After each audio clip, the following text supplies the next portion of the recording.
बालकृष्ण भट्ट के बारे में पढ़ने वाले हैं, उनके जीवन परिचय के बारे में पढ़ने वाले हैं। इनके पूरी अच्छी तरीके से जानकारी लेंगे कि इन्होंने क्या किया अपने जीवन में और क्या क्या इन्होंने लिखा। तो अगर आप हमारे चैनल पर नए हैं, हमारा चैनल का नाम है बुक वाले सर, ठीक है। आप लोग अगर सर्च कीजिएगा, अगर आप देख रहे हैं तो ठीक है। अगर आप लोग साथियों को भी बताइएगा कि बुक वाले सर जो हैं वो बुक से पढ़ाते हैं, क्योंकि कितने बच्चे होते हैं कि केवल यूट्यूब पर वीडियो देखते हैं, बुक से नहीं रीडिंग लगाते हैं। इससे हमें बहुत सारी दिक्कतें का सामना करना पड़ता है।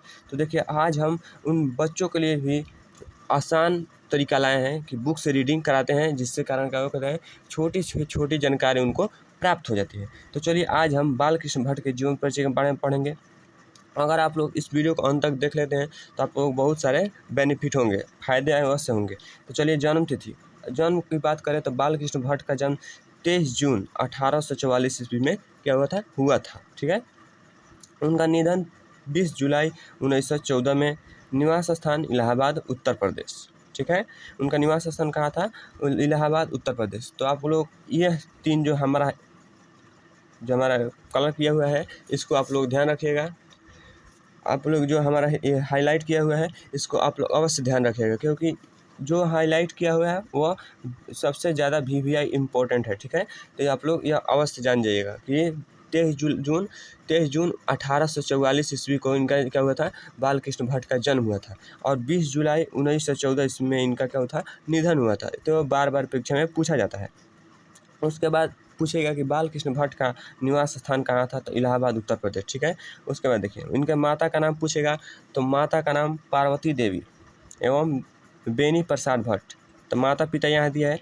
तो माता पिता पार्वती देवी, माता कौन थी? पार्वती देवी थी, एवं पिता बेनी प्रसाद भट्ट हैं, ठीक है। आप लोग ये याद रखिएगा, आप लोग हाईलाइट कर लीजिएगा, क्योंकि ये भी पूछा जाता है, ठीक है।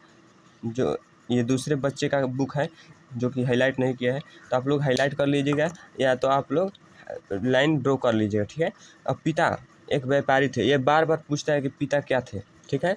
तो पिता एक क्या थे? पिता एक व्यापारी थे। आप लोगों को यह ध्यान रखना है कि पिता क्या थे? एक व्यापारी थे। आप लोगों को ये हेडिंग आपको हाईलाइट कर देना है। उसके बाद देखिए, और माता एक सांस्कृतिक महिला, उन्होंने माता क्या थी? माता एक सांस्कृतिक महिला, उन्होंने बालकृष्ण भट्ट के मन में अध्ययन की रुचि एवं लालसा जगाई, ठीक है। अब देखिए, शिक्षा, उनकी शिक्षा के बारे में बता रहा है कि शिक्षा उनकी कहाँ कहाँ से हुई। तो प्रारंभ में संस्कृत का अध्ययन किए थे, ठीक है। उसके बाद 1867 ईस्वी में प्रयाग के मिशन संस्कृत के एंट्रेंस की परीक्षा दी। किसकी परीक्षा दी? तो आपको पूछेगा कि 1867 में प्रयाग के मिशन के दौरान स्कूल में किसकी परीक्षा दी बालकृष्ण भट्ट ने? तो एंट्रेंस की परीक्षा दी, ठीक है। अब चलिए, अब हम इनके वृत्ति के बारे में जानते हैं, ठीक है। तो वृत्ति 1869 से 1875 तक प्रयाग के मिशन स्कूल में अध्यापन किए, ठीक है, अर्थात पढ़ाने का कार्य किए स्कूल में। 1885 में प्रयाग के CAB स्कूल में संस्कृत का अध्यापन किए, ठीक है।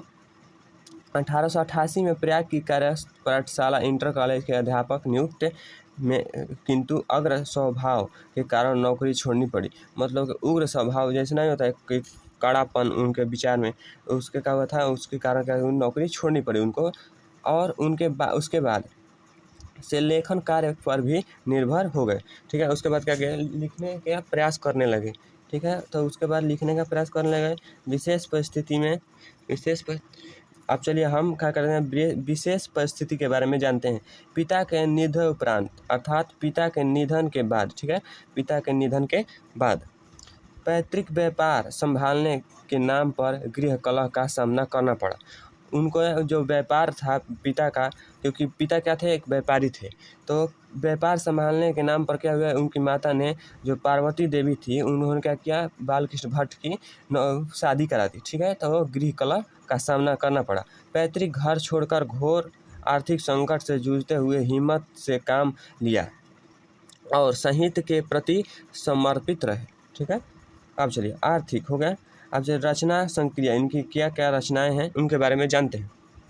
तो चलिए, आप लोग अगर इस वीडियो को आपको पसंद आ रहा हो तो आप लोग इस वीडियो को अवश्य लाइक कर दें, ठीक है। और आप लोग अभी तक चैनल को सब्सक्राइब नहीं किए हैं तो आप लोग बुक वाले सर हमारे यहाँ है, बुक वाले सर, यह चैनल है, यही आप लोग सब्सक्राइब अवश्य कर लें। भारतेंदु हरिश्चंद्र की प्रेरणा से हिंदी वर्धिनी सभा प्रयाग की ओर से 1877 में हिंदी प्रदीप नामक मासिक पत्र निकाला आरंभ किया। ठीक है, तो आप लोगों को यह सबसे ज़्यादा इम्पोर्टेंट क्या है, ये है। ठीक है, ये बार बार कोई ऐसा परीक्षा जो 2026 2025 26 तो अभी बीता है नहीं है।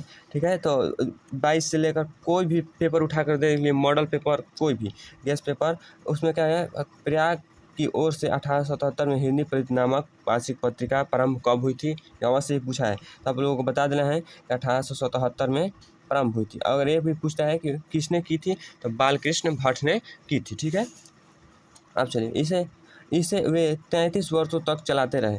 आप पूछेगा कि बालकृष्ण भट्ट ने हिंदी प्रदीप नामक पत्रिका को कितने वर्षों तक चलाते रहे, मतलब कि इसे कितने वर्ष तक ये हिंदी प्रदीप नाम पत्रिका के हिसाब से छापते रहे। ठीक है, तो 33 वर्षों तक। आप लोग क्या कीजिएगा, इसे हाईलाइट कर लीजिएगा। इसमें नियमित रूप से सामाजिक, साहित्य, नैतिक, राजनीतिक विषयों का निबंध लिखते रहे। 1881 में वेदों की नियुक्तिपूर्ण समीक्षा की। 1886 में लाला श्रीनिवास दास से संयोगिता स्वयंवर की कठोर आलोचना की। ये भी पूछता है 1886 वाला। ठीक है, 1886 में क्या है कि संयोगिता स्वयंवर आपको पूछ दे कि संयोगिता स्वयंवर की रचना किसने की, तो आपको कितने बच्चे क्या करते हैं कि बालकृष्ण भट्ट को क्या करते हैं, बालकृष्ण भट्ट होते हैं, मार देते हैं, क्योंकि क्या किस पाठ में है, बालकृष्ण भट्ट के पाठ में। तो इसलिए आपको यह ध्यान रखना है कि संयोगिता स्वयंवर किसकी रचना है, श्रीनिवास दास की। ठीक है, आपको यह याद रखना है। जीवन के अंतिम दिनों में हिंदी शब्दकोश के संपादन के लिए श्याम सुंदर दास द्वारा काशी आमंत्रित, किंतु अच्छा व्यवहार न होने पर अलग हो गए, क्योंकि इनका व्यवहार क्या था, एक अलग टाइप का था। ठीक है, दूसरे व्यक्तियों की तरह नहीं था, जिसके कारण अलग हो गए। आप देखिए रचनाएं देखिए और उपन्यास इनके, आपको उपन्यास अवश्य याद करना है। आपको हम जो 3 अवश्य बता देंगे जो इम्पोर्टेंट है। ठीक है, तो हम चलिए देखते हैं। आपको याद रखना है उपन्यास का है, रहस्य कथा है, आपको याद रखना है, नूतन ब्रह्मचारी, 100 आजान 1 सुजान और गुप्ती बैरी है, कोई ये नहीं पूछता है। ठीक है, दक्षिणी हमारी घड़ी, सद्भाव का अभाव। ठीक है, तो आपको ये 4 क्या करना है, उपन्यास याद करना है। ठीक है, रहस्य कथा, नूतन ब्रह्मचारी और 100 आजान 1 सुजान।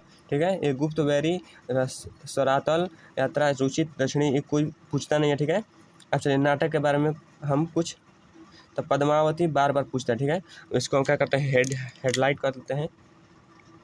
चलिए अब हम अब देखिए ये हमारा क्या है, किराता जूनिये, यह नहीं पूछता है। बेणी संहार नहीं पूछता है। शिशुपाल ये नहीं पूछता है। दमयंती स्वयंवर ये पूछता है, कहता है दमयंती स्वयंवर पूछता है। ठीक है, तो आप लोगों को यह याद रखना है, दमयंती स्वयंवर।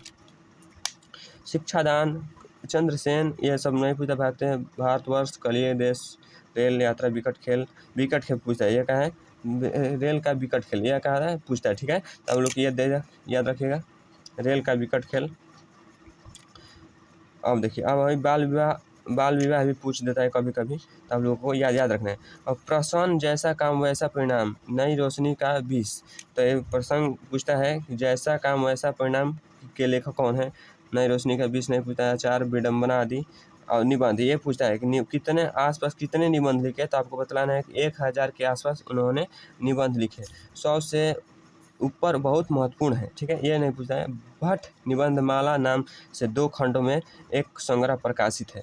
आपको पूछेगा कि भट्ट निबंधमाला के नाम से कितने खंडों में एक संग्रह प्रकाशित है, तो आपको बताना है कि भट्ट निबंधमाला के नाम पर 2 खंडों में एक संग्रह प्रकाशित है। तो हम आज क्या किए, बालकृष्ण भट्ट के जीवन परिचय के बारे में पढ़ लिए।